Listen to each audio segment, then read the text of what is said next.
আমরা বলেছিলাম যে রোববারে আমাদের evolution of symptoms, repertorization, chronic disease, chronic miasm এই সমস্ত নিয়ে আলোচনা করব। তা যেহেতু আমরা একটা প্র্যাকটিক্যাল ক্লাসের ব্যবস্থা করেছি, ক্লিনিক্যাল ক্লাস করছি, সেই ক্লাসের দীর্ঘ সময় আলোচনা হবে 3টে থেকে 6টা পর্যন্ত। তা অনেকটা টাইম, এই টাইমে আমরা বিভিন্ন বিষয় নিয়ে আলোচনা করব। বিশেষ করে আমরা repertorization, evolution of symptoms, chronic disease, chronic miasm এই সমস্ত নিয়ে আলোচনা হবে। সেই জন্য আমরা রোববারে যেটা আমাদের এভলিউশন অফ সিমটমস বা রেপাটাইজেশন ছিল সেটা রাখছি না, তার পরিবর্তে আমরা একটা নতুন সাবজেক্ট ইনক্লুড করলাম, সেটা হচ্ছে ফার্মেসি। তা ফার্মেসি নিয়ে আলোচনা করার আগে 3টে শব্দ আমাদের অর্থ বুঝতে হবে। ফার্মেসি আলোচনায় যে 3টে শব্দ আসে, একটা হচ্ছে ফার্মেসি, আরেকটি হচ্ছে ফার্মাকোপিয়া, আরেকটা শব্দ হচ্ছে ফার্মাকোলজি। তা যে ওয়ার্ডের পাশে একটা লজি কথা থাকে, আমরা ন্যাচারালি ধরে নিই সেই সাবজেক্টটা বিজ্ঞান। লজি কথা মানে হচ্ছে বিজ্ঞান।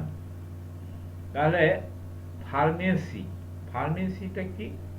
ফার্মেসিটা হচ্ছে একটা বই, যে বইতে কি থাকে, ডিরেকশন দেওয়া থাকে কি করে ওষুধ সংগ্রহ করতে হবে, কি করে ওষুধ প্রিজার্ভ করতে হবে, কি করে ওষুধ তৈরি করতে হবে, কিভাবে ডোজ বানাতে হবে, এবং সেটা হতে হবে ডাক্তার বা চিকিৎসকের নির্দেশ মতো।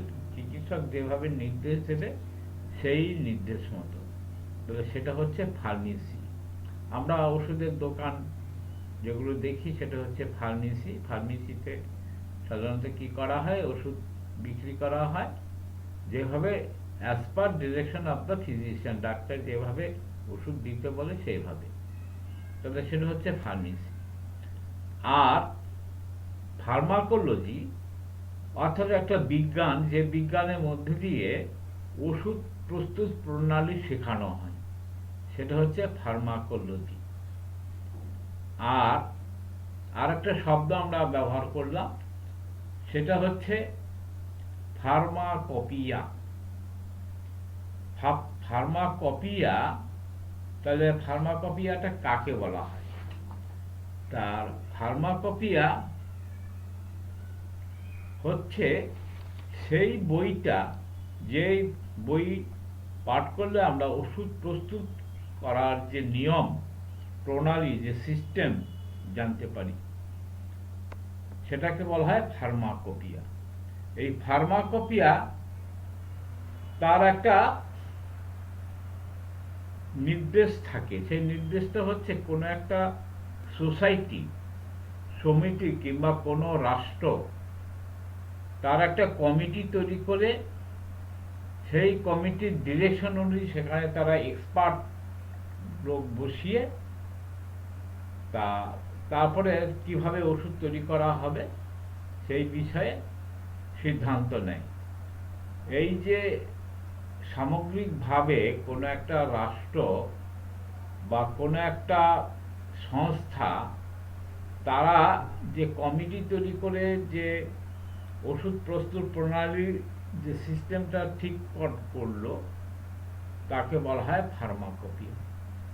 তাহলে ফার্মাকোপিয়া আমাদের অনেক রকম ফার্মাকোপিয়া আছে। আমাদের যত রকম system of treatment, system of medicine যা আছে, সবারই আলাদা আলাদা ফার্মাকোপিয়া আছে। আমরা অ্যালোপ্যাথি ফার্মাকোপিয়া আছে, আয়ুর্বেদিক ফার্মাকোপিয়া আছে। তা সেই মোতাবেক আমাদের হোমিওপ্যাথির একটা ফার্মাকোপিয়া আছে। তো এই ফার্মাকোপিয়া কবে তৈরি হলো? তা ফার্মাকোপিয়া তৈরি হয়েছে 1962 সালে। তা এই 1962 সালে যে ফার্মাকোপিয়া তৈরি হলো, তার আগেও একটা ফার্মাকোপিয়া ছিল, মহেশ ভার্সাস অ্যান্ড কোম্পানি তারা একটা ফার্মাকোপিয়া তৈরি করেছিল, সেই ফার্মাকোপিয়া অনুযায়ী ওষুধ তৈরি হতো। তার আগে যে সমস্ত ওষুধগুলো তৈরি হতো সেটা ছিল British pharmacopoeia, German pharmacopoeia, American pharmacopoeia, বিভিন্ন দেশ বিদেশের বিভিন্ন রকম ফার্মাকোপিয়াকে ফলো করে।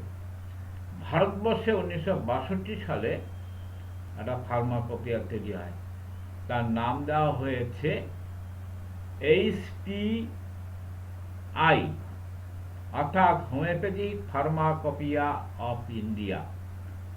হোমিওপ্যাথিক ফার্মাকোপিয়া অফ ইন্ডিয়া, যাকে আমরা সংক্ষেপে বলি HPI। তা হোমিওপ্যাথিক ফার্মাকোপিয়া অফ ইন্ডিয়া, যাকে আমরা সংক্ষেপে বলি SPI, is the official book of standard of homeopathic medicine in terms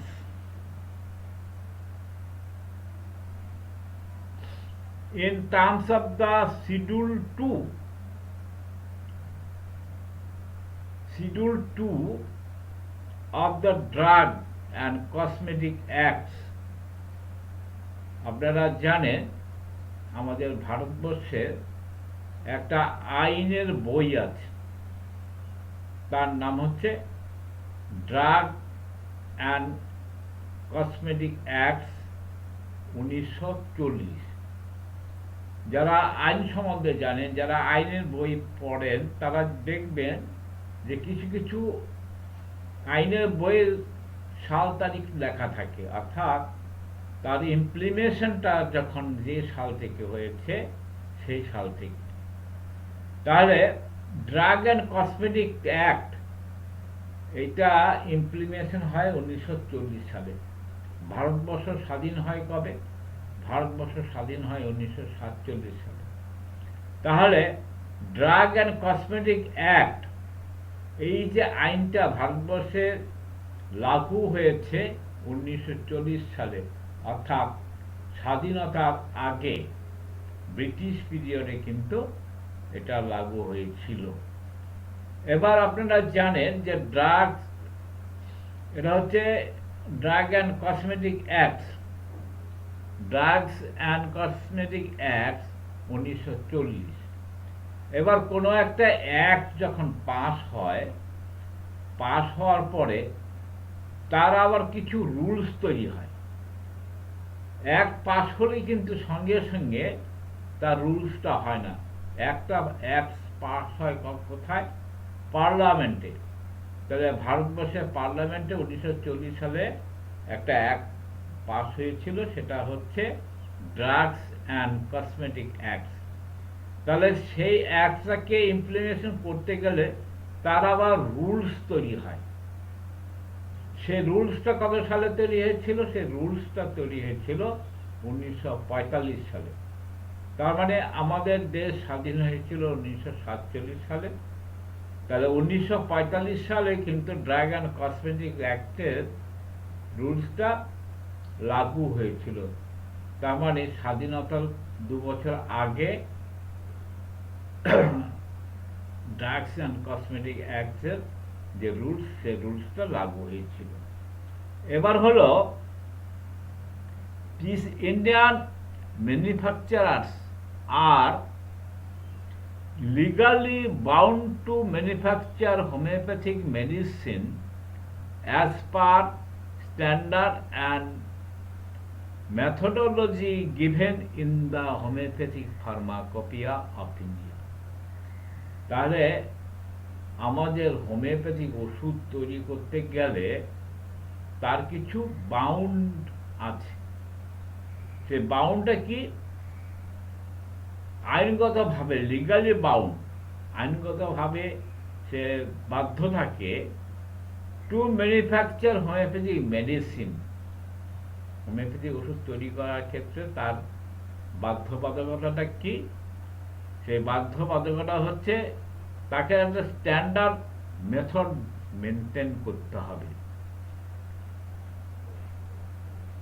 If the standard of some drugs are not include in the homeopathic pharmacopoeia recognized pharmacopoeia of the other countries, যদি সেটা সেই দেশের অথবা পৃথিবীর অন্য দেশের recognise না হয় তাহলে সেটা ভ্যালিড হবে না। তাহলে কি হবে? undertakes manufacturing as per any recognized pharmacopoeia of the other countries, যেমন কি জার্মান হোমিওপ্যাথিক ফার্মাকোপিয়া জিএসপি, তারপরে United State homoeopathic pharmacopoeia HPUS, British homoeopathic pharmacopoeia অথবা ফ্রেঞ্চ হোমিওপ্যাথিক ফার্মাকোপিয়া এক্সেট্রা। তাহলে import and export of homeopathic medicine should also be based on the standard as laid down in the pharmacopoeia. SPI, Homeopathic Pharmacopoeia of India, also help in the checking, testing of standard of homeopathic raw materials and finished products. তাহলে homeopathic pharmacopoeia of India কি direction দেবে? সেই ডিরেকশনটা হচ্ছে আমাদের যে ওষুধের যে source, যে পরীক্ষা নিরীক্ষা, সেই স্ট্যান্ডার্ডগুলো মেনটেন করতে হবে এবং র মেটেরিয়ালস কীভাবে কালেক্ট করতে হবে, কীভাবে কাল্টিভেশন করতে হবে এবং ফিনিশ প্রোডাক্টসগুলো কীভাবে মেনটেন করতে হবে, এই ডিরেকশনগুলো দেওয়া থাকে। The SPI অর্থাৎ homeopathy pharmacopoeia of India is prepared by homeopathic pharmacopoeia committee, অর্থাৎ যে কমিটিটা তৈরি হয় সেই কমিটিরা হচ্ছে SPC, constituted by the government of India with the following object. তাহলে ভারতবর্ষের যে সরকার, যে স্টেট মানে সেন্ট্রাল গভর্নমেন্ট, আমাদের তো দুটো গভর্নমেন্ট, একটা স্টেট গভর্নমেন্ট, একটা সেন্ট্রাল গভর্নমেন্ট। কিছু কিছু কাজ স্টেট গভর্নমেন্ট করার এখতিয়ার আছে, কিছু কিছু কাজ সেন্ট্রাল গভর্নমেন্টের করার এখতিয়ার আছে। তাহলে হোমিওপ্যাথিক ফার্মাকোপিয়া অফ ইন্ডিয়া তার অনুমোদনটা কে দেবে?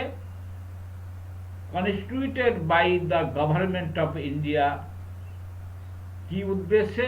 The following object. কি উদ্দেশ্য নিয়ে নিম্নলিখিত কিছু উদ্দেশ্য রয়েছে, সেই উদ্দেশ্যগুলো হচ্ছে to prepare pharmacopoeia of India homeopathic drugs whose therapeutic usefulness have been proved on the line of the American, German and British homeopathic pharmacopoeia. তাহলে কি উদ্দেশ্যে আমাদের ভারত সরকার অনুমোদন দিল হোমিওপ্যাথিক ফার্মাকোপিয়া তৈরি করার জন্য? সেটা হচ্ছে prepare homoeopathic drugs whose therapeutics usefulness, যেটা আমাদের চিকিৎসা ক্ষেত্রে ইউজফুলনেস হবে, হ্যাভ বিন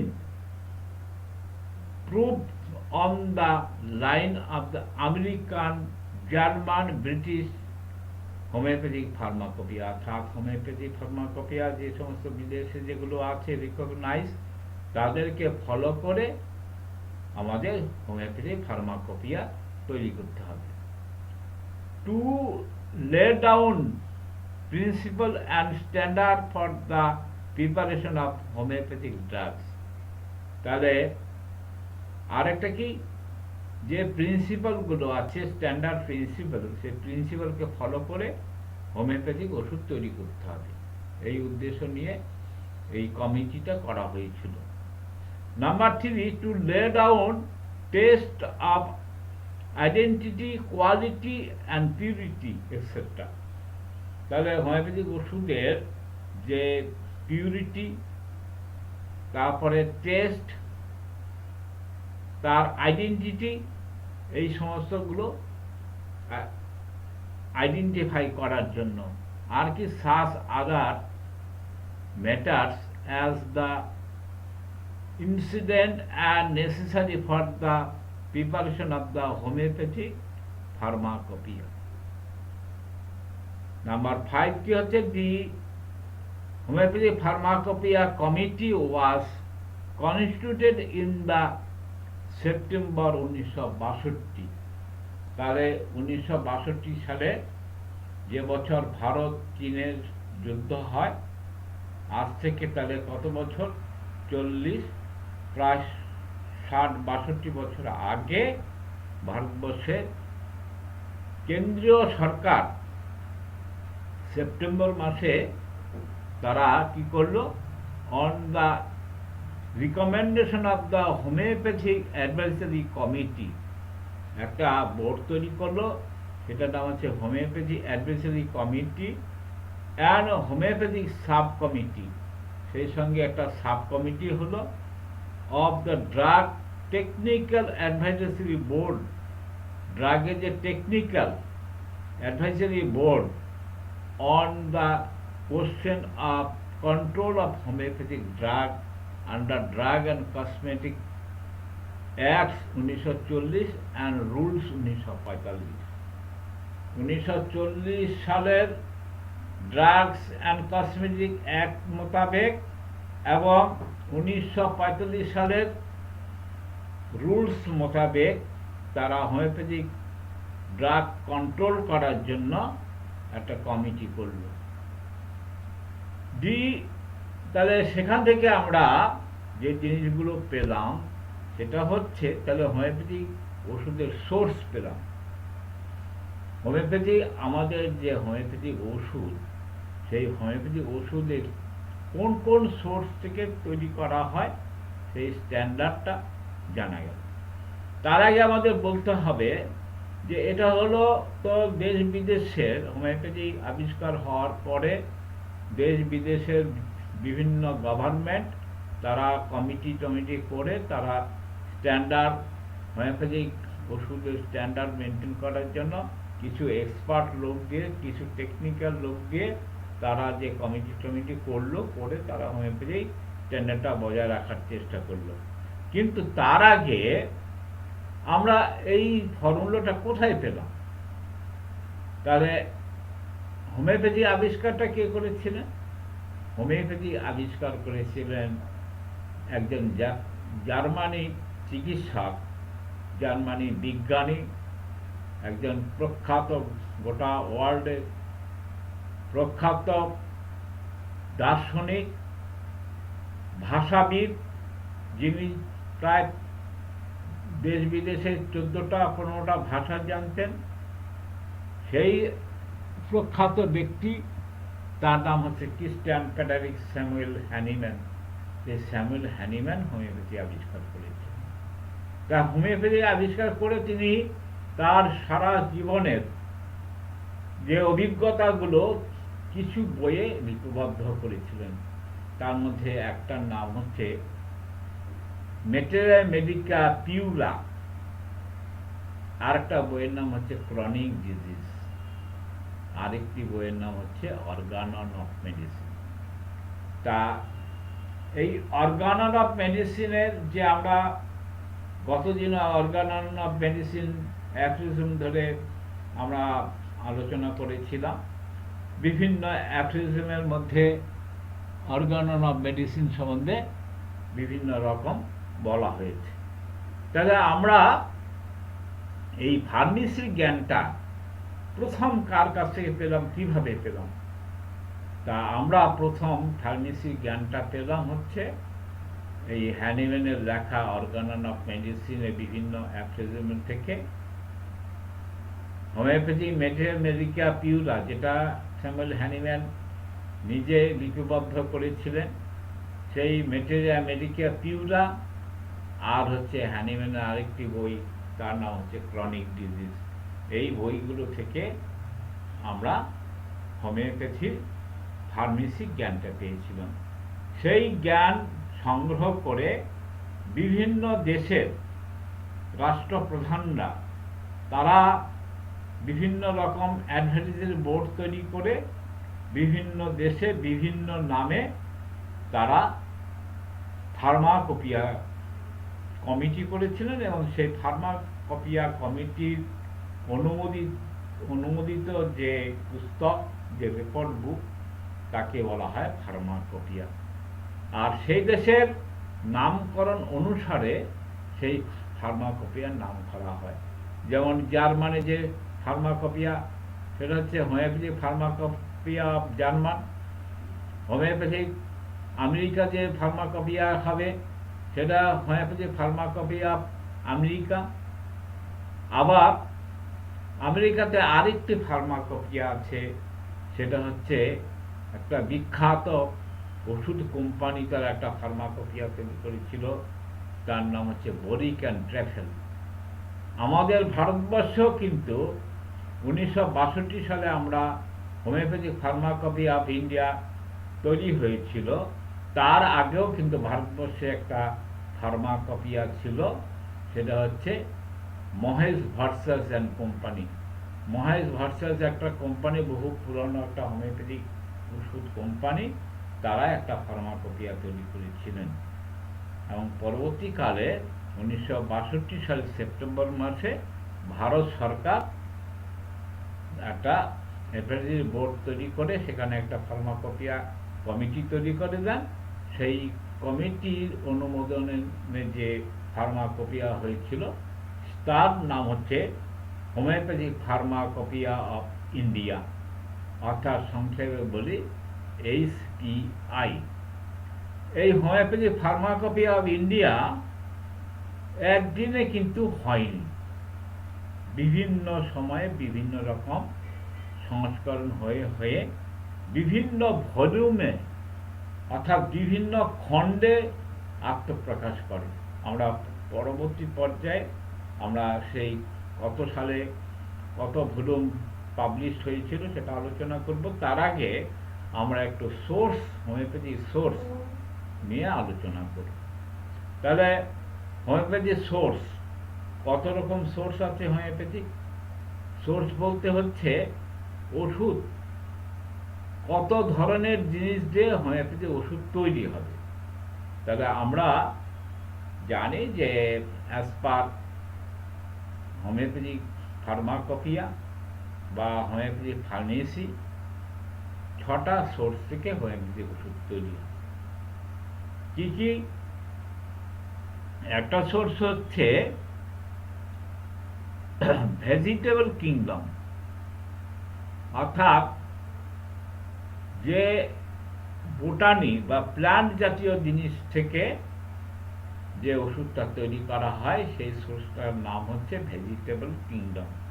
কিংডম কথা মানে হচ্ছে সাম্রাজ্য। তাহলে প্রকৃতি, ঈশ্বর আমাদের যেমন রোগ সৃষ্টি করেছে, আমাদের বাঁচার জন্য আমাদের পাশে প্রাকৃতিকভাবে বিভিন্ন রকম ওষুধ তৈরি করে রেখেছেন। তাহলে ভেজিটেবল কিংডম এই ওষুধগুলো, অর্থাৎ যে ভেষজ, যেটা হচ্ছে প্ল্যান্ট, বিভিন্ন গাছগাছরা, শেকড় বাকড়, সেই সমস্ত থেকে ওষুধ তৈরি হয়। তাহলে ভেজিটেবল কিংডমের পাতা থেকে, কোনো গাছের পাতা থেকে ওষুধ তৈরি হতে পারে, কোনো গাছের ছাল থেকে হতে পারে, কোনো গাছের শেকড় থেকে হতে পারে, কোনো গাছের ফুল থেকে হতে পারে, কোনো গাছের ফল থেকে হতে পারে। তাহলে এই ফুল হোক, ফল হোক, ছাল হোক, বাকল হোক, শেকড় হোক, যেখান থেকে হোক না কেন, সেটা হচ্ছে ভেজিটেবল কিংডমের ওষুধ। আমরা দু একটা ভেজিটেবল কিংডমের ওষুধের নাম বলতে পারি। সেটা হচ্ছে নাক্স ভূমিকা, তারপরে হচ্ছে কালো বেগ, তারপরে হচ্ছে এই ধরনের নানা রকম জিনিস আমরা পাই ভেজিটেবল গাছের গুল্ম, ছাল টাল থেকে। অ্যাকোনাইটো ভেজিটেবল কিংডমের ওষুধ, ব্রাইনিও ভেজিটেবল কিংডমের ওষুধ, চায়না এটাও ভেজিটেবল কিংডমের ওষুধ। এবার হচ্ছে দ্বিতীয় যে সোর্স, সেটা হচ্ছে মিনারেল কিংডম। মিনারেল কিংডম খনিজ পদার্থ বা কেমিক্যাল, কেমিক্যালটাও কিন্তু মিনারেলের মধ্যে হবে। তাহলে খনিজ পদার্থের মধ্যে কি কি আছে? ফসফরাস আছে, সালফার যেটা আমরা গন্ধক বলি, গন্ধক থেকে আমাদের হোমিওপ্যাথিক ওষুধ তৈরি হয়, আর্সেনিক অ্যালবাম, এই আর্সেনিক আয়োড, এগুলো কিন্তু ভেজিটেবল এই মিনারেল কিংডমের ওষুধ। এছাড়া আমরা কিছু ওষুধ দেখি প্রাণীজ দেহ থেকে, প্রাণীজ থেকে যেটা হয়, অর্থাৎ অ্যানিম্যাল কিংডম, জীবজন্তু থেকে কিছু আমাদের হোমিওপ্যাথিক ওষুধ তৈরি হয়। যেমন ধরুন, আমরা মৌমাছি থেকে একটা ওষুধ তৈরি হয়, তার নাম হচ্ছে অ্যাপিসমেল। সাপের বিষ থেকে একটা ওষুধ তৈরি হয়, তার নাম হচ্ছে ল্যাকেসিস ম্যাজা। আমরা যে মাকড়সা দেখি, সে মাকড়সা থেকে ওষুধ তৈরি হয়, তার নাম হচ্ছে ট্যারেন্টুলা। এই রকম বিভিন্ন রকম প্রাণীজ দেহ থেকে যে ওষুধ তৈরি হয় তাকে বলা হয় অ্যানিম্যাল কিংডম। এছাড়া রোগ বীজ থেকে কিছু ওষুধ তৈরি হয়। রোগ বীজ বলতে সোজা বাংলা কথা, আমাদের যে সমস্ত রোগগুলো হয়, সেই রোগগুলো পুষ থেকে তৈরি হয়। যেমন ফুস পাসরা যে পুজ হয়, সেই পুষ থেকে যে ওষুধটা তৈরি হয় তার নাম হচ্ছে সোডিনাম। টিবি রোগের পুষ থেকে যে ওষুধটা তৈরি হয় তার নাম হচ্ছে টিবারকুলিনাম। তারপরে সিফিলিস রোগের পুষ থেকে যে ওষুধটা তৈরি হয় তার নাম হচ্ছে সিফিলিনাম। গনোরিয়া রোগের পুষ থেকে যে ওষুধটা তৈরি হয় তার নাম হচ্ছে মেডোরিনাম। তাহলে রোগের যে বীজ, এই বীজ থেকে আমাদের অনেক ওষুধ তৈরি হয়। এর পাশাপাশি একটা জিনিস বলতে হবে যে অ্যালোপ্যাথির যে ভ্যাকসিনগুলো দেখছেন, এই ভ্যাকসিনগুলো কিন্তু বিভিন্ন রকম পুষ থেকে তৈরি করা হয়। অর্থাৎ কোনো একটা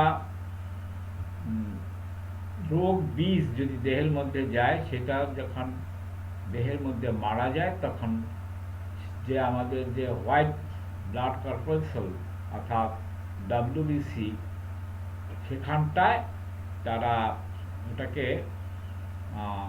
ফর্মেশন করে, পুজে ফর্মেশন করে, অর্থাৎ dead body of the bacteria বলুন, ভাইরাস বলুন, তার ডেড বডিটাই হচ্ছে পুষ। সেই পুষ যদি কোনো মানব দেহে দেওয়া যায়, তার মধ্যে একটা অ্যান্টিবডি তৈরি হয়। এই ভ্যাকসিনটা ঠিক একই নিয়মে যে সমস্ত ভ্যাকসিন, আমি শুধু করোনা ভ্যাকসিন বলে বলছি না, করোনা ভ্যাকসিনও তাই। করোনা ভ্যাকসিনও করোনা রোগের যে বীজটা দেহের মধ্যে পুশ করা হয়, অর্থাৎ dead body of the corona vaccine, এইটা দেহের মধ্যে ইনজেক্ট করা হলে সেখানে তার মধ্যে একটা অ্যান্টিবডি তৈরি হয়, অর্থাৎ করোনা প্রতিরোধ করার একটা ক্ষমতা জন্মায়। তাহলে রোগ বীজ থেকে আমাদের হোমিওপ্যাথিক ওষুধ তৈরি হয়, যেমন সোডিনাম, মেডোরিনাম, টিবারকুলিনাম ইত্যাদি ইত্যাদি। এছাড়া আমাদের দেহে কিছু গ্ল্যান্ড আছে, সেই গ্ল্যান্ড থেকেও কিছু ওষুধ তৈরি করা হয়। হোমিওপ্যাথিক ওষুধ সেই গ্ল্যান্ড থেকেও তৈরি করা হয়। যেমন হচ্ছে থাইরয়েডিন বলে একটা ওষুধ আছে, থাইরয়েডিনাম, পিটুইটারি, তারপরে ভ্যাকসিনিনাম। এই সমস্ত ওষুধগুলো বিভিন্ন গ্ল্যান্ড থেকে তৈরি করা হয়।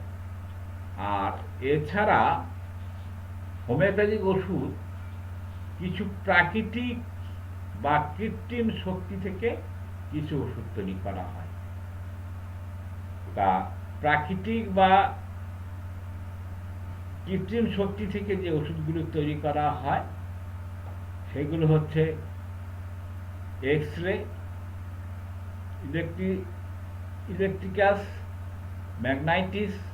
এই সমস্ত ওষুধগুলো হচ্ছে প্রাকৃতিক শক্তি থেকে তৈরি করা হয়। তাহলে আমরা এখানে দেখলাম 6টা সোর্স রয়েছে, অর্থাৎ vegetable kingdom, mineral kingdom, animal kingdom, তারপরে নো সোর্স, তারপরে স্যাক্রোড, আর ইনপেন্ডোলিয়া বলে একটা ওষুধ মানে সোর্স আছে। For this purpose of the committee has experts from the chemistry, botany, microbiology, pharmacology, besides manufacturers of the homeopathic medicine and elements homeopathic, as well as officials who are concerned with the work of the testing and research in drug। তাহলে যে homeopathy pharmacopoeia India যে committee হলো, সেই কমিটিতে কাদের কাদের নিয়ে করা হয়েছিল? তাদের যারা এলিমেন্ট অফ হোমিওপ্যাথিক, অর্থাৎ হোমিওপ্যাথি সম্বন্ধে যারা অভিজ্ঞ, সেই অভিজ্ঞ লোকদের, অ্যাজ ওয়েল অ্যাজ অফিসার, তাদের একটা অফিসিয়াল মানে পোর্টফোলিও আছে, who are concern with the work of the testing, যারা যুক্ত কিসের সঙ্গে? ওষুধের ড্রাগ রিসার্চ অ্যান্ড টেস্টিং সম্বন্ধের সঙ্গে যুক্ত, এবং ফার্মাকোপিয়ার সঙ্গে যুক্ত, ফার্মাকোলজির সঙ্গে যুক্ত, তারা সেই কমিটিতে স্থান পেয়েছিল। সেই কমিটিটা চলেছিল 3 ইয়ার্স। অর্থাৎ homoeopathic pharmacopoeia committee is for 3 years, 3 বছর যাবৎ সেই কমিটি কার্যক্রম ছিল। দি chairman of the committee has the power to form subcommittee whenever required and to cooperate experts from the outside. Monograph of each drug contain details for the identification, correction, etc. অর্থাৎ যে committee করা হয়েছিল homeopathic ফার্মাকোপিয়ার যে committee, সেই কমিটির যে chairman, তার একটা পাওয়ার ছিল, তিনি ইচ্ছে করলে সাব কমিটি তৈরি করতে পারবেন, এবং সেই সাব কমিটিতে থাকবে বিভিন্ন বিষয়ে যারা অভিজ্ঞ এক্সপার্ট, এবং ফার্মাকোলজি সম্বন্ধে যাদের জ্ঞান আছে, বোটানি সম্বন্ধে যাদের জ্ঞান আছে, সেই সমস্ত এক্সপার্ট লোক দিয়ে একটা সাব কমিটি তৈরি হয়েছিল। Correct Part 2, the use method of the preparation, assessment of purity and limits of the impurity। অর্থাৎ ওষুধ যে পিউরিটি সম্বন্ধে যারা কনফার্ম করতে পারবে, যারা স্যাঙ্গুইন হতে পারবে, তাদের দিয়ে একটা সাব কমিটি করা হয়েছিল। সেই কমিটির কাজ কি ছিল? ওয়ার্ক ডান ফর সোফার, তাদের যে কাজগুলো ছিল, সেটা কাজগুলো ছিল, the homoeopathic drugs are available in the market in the mother tincture form and in potency. আপনারা বোধহয় জানেন, সেটা হচ্ছে যে আমাদের দেশে যে ওষুধগুলো তৈরি করা হয়, সেই ওষুধগুলো জার্মান থেকে বা আমেরিকার বরিক্যান ট্র্যাফেল থেকে তার ব্যাক পোটেন্সি আনা হয়। আমাদের দেশে যে সমস্ত ফার্মেসিগুলো আছে, তারা জার্মান বা আমেরিকা থেকে বরিক্যান ট্র্যাফেল বা জার্মান কোম্পানি থেকে ব্যাক পোটেন্সি আনে। আর কি ব্যাক পোটেন্সি বোধহয় আমি ক্লিয়ার করতে পারলাম না। ব্যাক পোটেন্সি বলতে আমরা যে পটেন্সিটা ব্যবহার করি তার আগের পটেন্সিটা, যাকে বাংলায় বলা হয় পশ্চাৎপদ শক্তি। অর্থাৎ আমরা যে ওষুধটা এখানে 30 পাবো, সেটা ওরা ব্যাক পোটেন্সি মানে 29 নিয়ে আসে। 29কে এই দেশে এনে পোটেন্টাইজ করে সেটা 30 করে। যেটা আমরা 200 বানাবো, সেটাকে 199 অর্থাৎ ব্যাক পোটেন্সি নিয়ে আসে। যেটাকে আমরা 1000 পোটেন্সি করব, সেটাকে 999 পোটেন্সি নিয়ে আসে। এইভাবে ওরা জার্মান থেকে বা আমেরিকা বরিকান ট্যাফেল থেকে তারা ব্যাক পোটেন্সি আনে। আর কি করে, আর হচ্ছে মাদার টিনচারটা তারাও জার্মান বা বরিকান ট্যাফেল থেকে বা বিদেশ বিভিন্ন কোম্পানি থেকে তারা মাদার টিনচার দিয়ে আসে। সেই মাদার টিনচারটাকে তারা এদেশে এসে সেটাকে পোটেন্টাইজ করে। তাহলে কি হচ্ছে, the homoeopathic drugs are available in the market in the mother tincture form and in potency. The priority of the HPC অর্থাৎ homoeopathic pharmacopoeia committee is the fixed standard up to the level of the mother tincture or equivalent etc. of the raw materials and method of preparation. From 1962 onward, its committee has finalized and recommended standard for homeopathic pharmacopoeia of the India as under.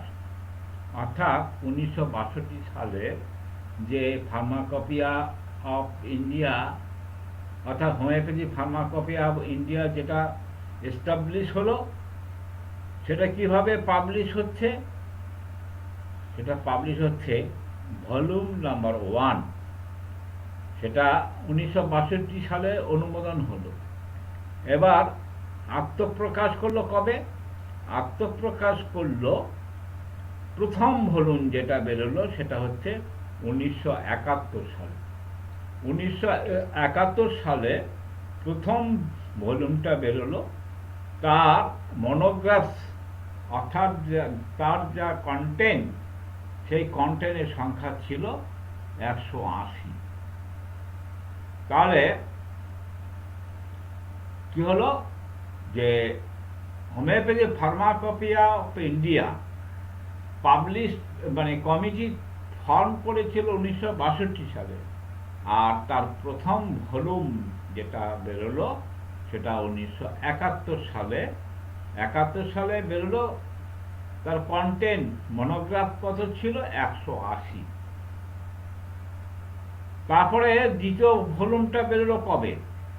দ্বিতীয় volume বেরোলো তার 3 বছর পরে, অর্থাৎ 1974 সালে।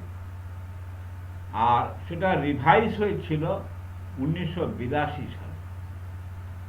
তাতে content ছিল কত? 100 কন্টেন্ট ছিল। দ্বিতীয় ভলিউমের যে কন্টেন্ট বা মনোগ্রাফ যেটা ছিল সেটা ছিল 100।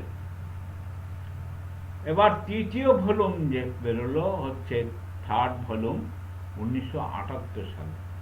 তাহলে 74 সালের পরে তার 4 বছর পরে 1978 সালে যেটা বেরোলো সেটা হচ্ছে থার্ড ভলিউম।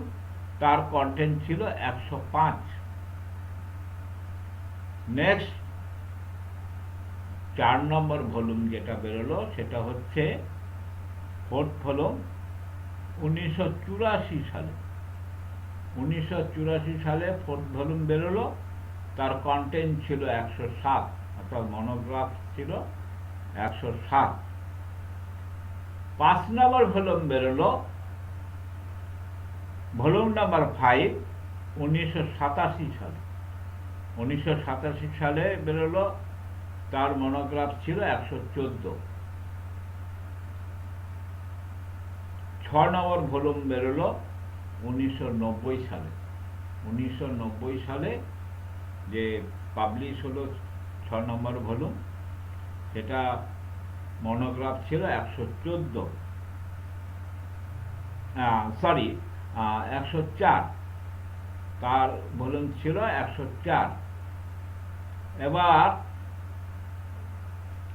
7 নম্বর ভলিউম বেরিয়েছে 1999 সালে। 1999 সালে 7 নম্বর ভলিউম পাবলিশ হয়েছিল, তার কন্টেন্ট ছিল 105। 2000 সালে যেটা পাবলিশ হলো সেটা হচ্ছে 8 নম্বর ভলিউম। 8 নম্বর ভলিউমে তার মনোগ্রাফ ছিল 101। 2006 সালে 100 মনোগ্রাফ নিয়ে আত্মপ্রকাশ করলো 9 নম্বর ভলিউম। এখনো বাকি আছে, আরো কিছু বেরোবে বিভিন্ন পর্যায়ে, বিভিন্ন গবেষণা, বিভিন্ন পরীক্ষা নিরীক্ষার পরে আরো ভলিউম বেরোবে। লাস্ট আমরা আমাদের কাছে যে নলেজটা আছে 2006 সাল লাস্ট যে হোমিওপ্যাথি ফার্মাকপি অফ ইন্ডিয়া যে ভলিউম 9 নম্বর ভলিউমটা পাবলিশ হয়েছিল। তাহলে আমরা এই আলোচনার মধ্যে যেটা মূলত যে জিনিসগুলো জানতে পারলাম, যে ফার্মাকপিয়া হচ্ছে এমন একটি বই, যেই বইটা রামশ্যাম যদুমধু ইচ্ছা করলে লিখতে পারে না।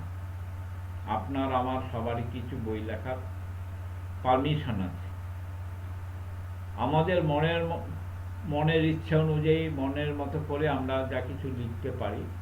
কিন্তু ফার্মাকপিয়া হচ্ছে এমন একটি বই, আপনি ইচ্ছে করলে সেটা লিখতে পারেন না। সেই বইটা রাষ্ট্রের একটা অনুমোদন দরকার। আপনি যে রাষ্ট্রে বাস করবেন সেই রাষ্ট্রের একটা অনুমোদন দরকার। সেই রাষ্ট্র একটা কমিটি তৈরি করে দেবে, সেই কমিটিতে থাকবে বিভিন্ন ধরনের এক্সপার্টরা। সেই এক্সপার্টের মধ্যে থাকবে botanical expert, technological expert, drug and cosmetic act সম্বন্ধে এক্সপার্ট, তারপরে থাকবে বিভিন্ন রকম ফার্মাকপিয়া সম্বন্ধে যাদের জ্ঞান আছে তাদের, কেমিস্ট্রি সম্বন্ধে তার জ্ঞান থাকতে হবে, বোটানি সম্বন্ধে তার জ্ঞান থাকতে হবে, মাইক্রোবায়োলজি সম্বন্ধে তার জ্ঞান থাকতে হবে। এই সমস্ত সমন্বয় ঘটিয়ে একটা কমিটি তৈরি করা হয়। সেই কমিটি যে ফার্মাকপিয়া গাইডলাইন বলে দেবে, সেই গাইডলাইন অনুযায়ী যে বইটি আত্মপ্রকাশ করবে তাকে বলা হয় ফার্মাকপিয়া। আর হোমিওপ্যাথি নিয়ে যারা এই আত্মপ্রকাশ করবে সেটা হবে হোমিওপ্যাথিক ফার্মাকপিয়া। আর যে দেশ এটাকে পাবলিশ করবে বা যে দেশের অনুমোদনে এটা পাবলিশ হবে, সেই দেশের নামকরণ অনুসারে সেই ফার্মাকপিয়ার নাম হবে। যেমন আমাদের দেশের যে ফার্মাকপিয়া এতদিন ছিল না, 1962 সালে আগে ছিল না। 1962 সালে পরে একটা কমিটি, 62 সালে কমিটি করে প্রথম যে আত্মপ্রকাশটা হয় সেটা 1971 সালে, যেটা পাবলিশ হয় সেটা 1971 সালে। সেই 71 সালে প্রথম শুরু হয় হোমিওপ্যাথিক ফার্মাকপি অফ ইন্ডিয়া।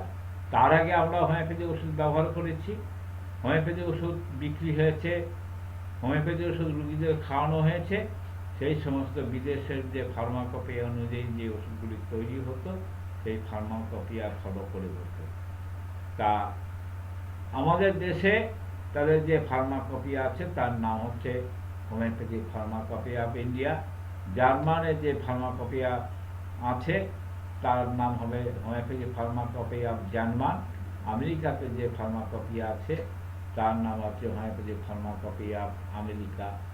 বরিক্যান ট্র্যাফেল যে ফার্মাকপিয়া পাবলিশ করেছে তার নাম হচ্ছে বরিক্যান ট্র্যাফেল ফার্মাকপিয়া। এম ভার্চাস, মহেন্দ্রলাল ভার্চাস, মহেশ ভার্চাস কোম্পানি যে ফার্মাকপিয়া তৈরি করেছিল সেটা হচ্ছে মহেশ ভার্চাস ফার্মাকপিয়া।